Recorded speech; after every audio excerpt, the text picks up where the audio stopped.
A lot of us get our monies on a monthly basis in the form of salary. It's extremely important that we plan how we are going to manage the salary if we want to retire comfortably later. So investing from your salary is a very, very important part of one's financial journey. And that's what we're going to talk about in today's episode. So how to invest from your salary? First, define a clear goalpost that you want to have. What is that you're planning in the short term, in the medium term, in the long term? All of us have long-term goals of retirement, but we also have the short-term goals that we want to buy a bike or we want to go on a holiday, all of it. So it's extremely important to plan for your short-term, medium-term and long-term goals. So define those numbers. Second, create a budget. The budget will help you understand what are all your incomes, where are all your expenses, and therefore keep tabs and ensure that the amount that you need to save and invest is done regularly. The budget is a very important for ensuring that you put aside a certain set of money. Third, set up an emergency fund. The first investment that you make needs to be in a fund where you can draw if you have an emergency. Ideally, an emergency fund is something of a 3 to 6 months or even a 12-month base of your expenses. So if you know your 12-month expenses, keeping it aside in a separate account will give you a lot of mental peace that can help you progress in your life and your career and your financial journey. Next, ensure that your debt is managed well. Do not keep high-cost debt, especially the credit card rollover or the personal loans that cost you a very, very high cost are unnecessary debt. So do not keep them. Your first rule must be to clear and keep those debts off. Debts like home loan, which promote asset creation, can of course be considered, but not the other variety. Next, automate your investment cycle. Make sure that every time your salary hits your account, the amount that you wish to save or invest gets transferred to another place from where the investment can proceed. This is a very, very important step in the form of automating it so that you don't have to go and trigger it every time. Next, participate in a retirement plan that the company offers. Be it a PF or an NPS account where the company is also contributing along with you.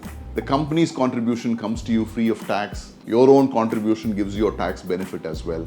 The combined benefit of this over long periods of time can be quite extraordinary. So make sure that you optimize your retirement contribution, be it an NPS or a PF in your corporate account. Very, very important in creating a long-term retirement corpus. Make sure that you have adequate health insurance that can protect you and your dear ones in the case of any unforeseen health emergencies. I'm sure your corporate also will give you insurance, but if for some reason the corporate is not enrolled you, make sure you have a personal health insurance in place. Also, if you're a person who does not like stock market volatility or volatility that some of the mutual funds have, then you must enroll in what is called an SIP plan. Putting away money on a month-on-month basis so that you get an average price over a period of time. This works brilliantly, especially if you have a long time in terms of creating your wealth. You get an average that works brilliantly for you. So think about it.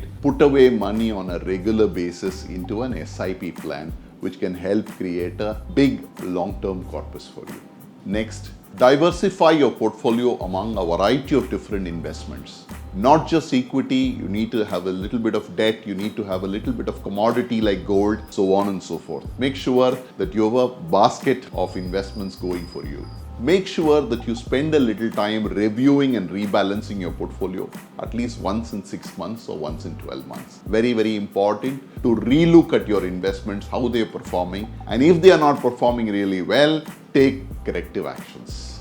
Next, if you have dependents on you or if you have taken loans, then it's important to get at least a term insurance for yourself. These are low-cost insurance that provide you a high-risk cover that ensures that in an unforeseen circumstances, your family or your dependents do not go through a harrowing time. So life insurance is also a very, very important component of one's financial planning journey.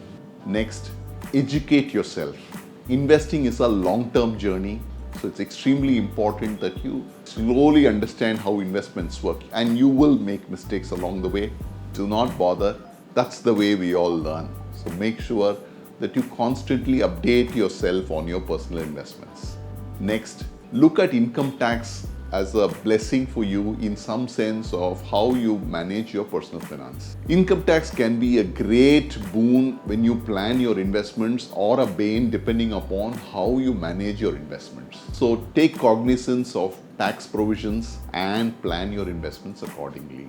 Last but not the least, investing is a long-term game. Make sure that you stay committed to the cause and look at things on a long term rather than a short term. And I'm sure you will create a great portfolio and you will have a great financial journey in your life.